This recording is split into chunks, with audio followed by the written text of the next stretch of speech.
escoitase ben, non? Ante todo, quero agradecer a actual directiva da AGAL que nos teñan concedido esta honra de ser socios honorarios. O primeiro que me ocorre é algo que dicía o profesor Rodríguez Lapa, a que tanto debe o reintegracionismo e a desmargar. Cando unha vez a revista Grial, publicada por Editorial Galaxia, lle chamaron galego honorario. Comentaba despois por escrito, no escrito Rodríguez Lapa, agradezo moito de ser galego honorario, pero quero dicir que eu non son galego honorario, eu son galego, porque nací na bella Galicia romana que chegaba até o río Mondego e eu nací e vivo no territorio que está dentro deses límites.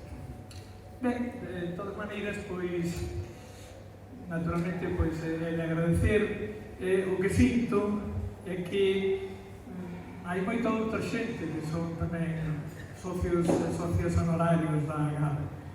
En fin, sempre me parece que é un pouco un privilexio que resulta algo injusto por esa razón, porque moita outra xente que o merecería, pois, igualmente que nós, que traballou, pois, en fin, que o merecería igual.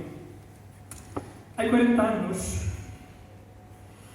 tal día como hoxe, no ano 1981, estábamos aquí en Santiago, algúns dos que hoxe nos reunimos novamente. Iniciábamos naquele momento unha camiñada que agora, 40 anos máis tarde, podemos comparar os 40 anos bíblicos dos israelitas fuxindo da escravidón, atravesando mares e desertos, a camiño da terra prometida. Tamén o noso foi un longo e penoso camiñar polo deserto, con todas as peripecias